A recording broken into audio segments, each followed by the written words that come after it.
মেঘলা সবসময় নিজের স্বামীর কাছে নিজেকে নিখুঁত দেখানোর চেষ্টা করে, তাই প্রতিদিন সাঁতার কাটতো যেন নিজের ফিগার পারফেক্ট থাকে। তার জীবনে সবকিছুই ছিল শুধু তার স্বামীকে ঘিরে। কিন্তু একদিন সে দেখলো তার স্বামীর গাড়িতে বসে আছে অন্য এক মেয়ে। রাগে চোখ লাল হয়ে গেল। সে সঙ্গে সঙ্গে গাড়ির দরজা খুললো, কিন্তু মেয়েটি বেহায়ার মতো গাড়ি থেকে নামতে চাইলো না, বরং নিরীহ সেজে সে স্ত্রীকেই উস্কাতে লাগলো। মেঘলাও চুপ রইল না। মেঘলা গাড়িতে বসার পর থেকে মেয়েটিকে আরো বিরক্ত মনে হতে লাগলো তার ভান করা নিষ্পাপ মুখ দেখে মেঘলা রেগে গাড়ি থেকে নেমে গেল। বাড়ি ফিরে আরিয়ান বোঝানোর চেষ্টা করলো মেয়েটি শুধু তার সহকারী, এর বেশি কিছু নয়। মেঘলা ভাবলো এতদিন স্বামী কখনো ভুল করেনি, তাই এইবার বিশ্বাস করলো। পরের দিন আরিয়ান মেঘলার জন্য 2 কোটি টাকার একটি দামি হার কিনলো। তখন সেই মেয়েটা মিষ্টি মুখে বলল, এই হারটা কত সুন্দর, আমি কি ছুঁয়ে দেখতে পারি? আর ঠিক সেই মুহূর্তে আরিয়ান সেই হারটা মেয়েটিকে উপহার দিল, এমনকি নিজ হাতে তার গলায় পরিয়ে দিল। এই দৃশ্যটি অফিসের সেক্রেটারি চুপি চুপি ছবি তুলে পাঠালো মেঘলার ফোনে। মেঘলার রাগ চরমে পৌঁছালো। সে ঠিক করলো অফিসের সব নারী কর্মীকে 20 লক্ষ টাকার হীরার হার উপহার দেবে, তবে সেই মেয়েটিকে নয়। পরের দিন সবাই উপহার পেল, শুধু সেই সহকারী বাদে। সবাইকে বলা হলো সোশ্যাল মিডিয়ায় পোস্ট করে ম্যাডামকে ধন্যবাদ জানাতে। সবাই পোস্ট করলো এবং বুঝে গেল ম্যাডাম তাকে এক সাইড করে দিয়েছে। সহকর্মীরা মেয়েটিকে নিয়ে মজা করতে লাগলো। অপমান সহ্য করতে না পেরে সে কাঁদতে কাঁদতে গিয়ে বলল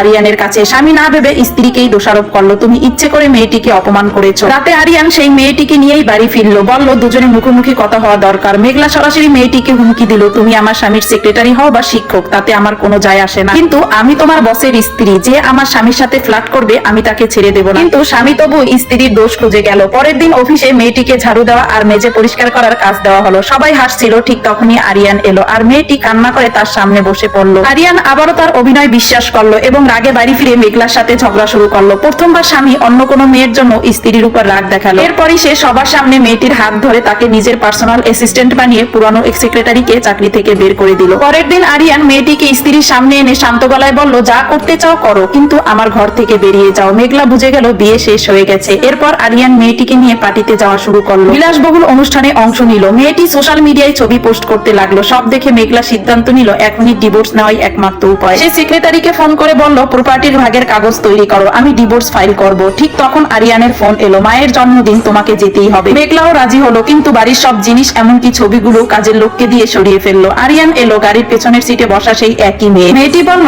আমরা আপনার জন্য সামনের সিটটা ফাঁকা রেখেছি। পার্টিতে গিয়ে আরিয়ান মেঘলার হাত ধরলো না, বরং মেয়েটির হাত ধরে সবার সামনে চলে গেল। শাশুড়ি সব দেখলো এবং পরে বৌমাকে জিজ্ঞেস করলো কি হচ্ছে। স্ত্রী সব খুলে বলল, আপনার ছেলে তার সেক্রেটারির জন্য আমাকে অপমান করে, সবার সামনে ভালোবাসার অভিনয় করে। তারপর সে আরিয়ানকে বলল, চলো ডিভোর্স করি। আরিয়ান হতবাক হয়ে গেল। মেঘলা বলল, তুমি শুধু এই মেয়েটার জন্য আমার সাথে বোকামি করছো, আমার কাছে ইতিমধ্যে ডিভোর্সের কাগজ প্রস্তুত আছে। আরিয়ান বোঝানোর চেষ্টা করলো ওর সাথে আমার তেমন ঘনিষ্ঠ সম্পর্ক নেই, কিন্তু মেঘলা বলল, তুমি পাগল হয়ে গেছো? 2 কোটি টাকার হার তাকে দিয়েছো, পার্টিতে নিয়ে গেছো, এমনকি তোমার মায়ের জন্মদিনেও নিয়ে এসেছো, এগুলো কি যথেষ্ট নয়? মেঘলা বলল, আর না। আরিয়ান থামানোর চেষ্টা করলো, কিন্তু মেঘলা বলল, আমি তোমার সঙ্গে আর সময় নষ্ট করতে চাই না, আমার ইয়োগা সেশন বুক করা আছে। আরিয়ান বিস্ময়ে জিজ্ঞেস করলো, তুমি জানো তুমি কি বলছো? মেঘলা তখন বলল, সেই মেয়েটি গর্ভবতী। যা শুনে পার্টিতে থাকা সবাই স্তব্ধ। বলল, অন্য নারীর জন্য নিজের স্ত্রীকে তুচ্ছ করলে তার ফল এরকম যন্ত্রণারই হয়।